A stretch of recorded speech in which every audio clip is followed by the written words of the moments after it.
This is what we are dealing with. संयुक्त राष्ट्र सुरक्षा परिषद की एक बैठक में इजराइल ने ऐसा तहलका मचा दिया जैसा आपने पहले कभी नहीं देखा होगा।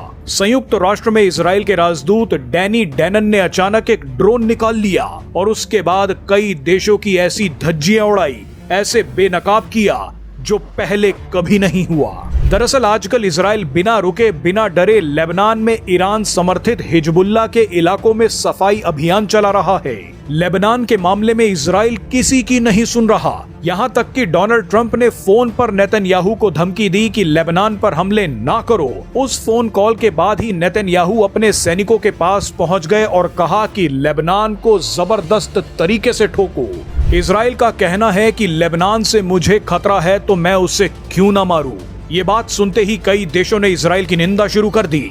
इतना सुनते ही इजराइल ने संयुक्त राष्ट्र सुरक्षा परिषद की बैठक में ही इन देशों को घेर लिया। संयुक्त राष्ट्र सुरक्षा परिषद में इजराइल के राजदूत डैनी डैनन ने अचानक एक ड्रोन निकाला और कहा कि हिजबुल्लाह के आतंकी हम पर इस नए तरह के छोटे ड्रोन से हमला कर रहे हैं। उन्होंने बताया कि ये ड्रोन रेडियो सिग्नल के बजाय पतले फाइबर ऑप्टिकल केबलों का इस्तेमाल करता है, जिसकी वजह से इस ड्रोन को पारंपरिक जैमिंग तरीके से रोकना असंभव है।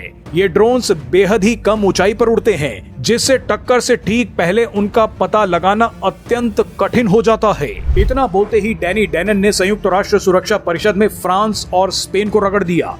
फ्रांस और स्पेन वो देश हैं जो लगातार इजराइल की निंदा करते हैं। डैनी डैनन ने कहा कि मैं फ्रांस के डिप्लोमेट से पूछना चाहता हूं कि अगर कभी फ्रांस पर स्पेन ने हमला कर दिया तो क्या फ्रांस एक्शन नहीं लेगा? क्या फ्रांस तब तक इंतजार करेगा जब तक ड्रोन्स पेरिस के ऊपर से ना गुजरने लगे? क्या आप तब तक उन ड्रोन्स की आवाज सुनते रहेंगे जब तक वो फटे ना? मुझे लगता है कि आप भी वही करेंगे जो इजराइल ने किया है। आइए अब आपको डैनी डैनन का ये धमाकेदार बयान सुनवाते हैं। This is an example of a drone used by Hezbollah. This is what we are dealing with. It's what makes this drone different. It does not rely on a radio signal. It cannot be easily jammed, unfortunately. I asked my colleague from France, if France were under attack from Spain, would it hesitate to take action? Would you wait until the drones were buzzing over Paris and you hear them? Would you wait until they explode?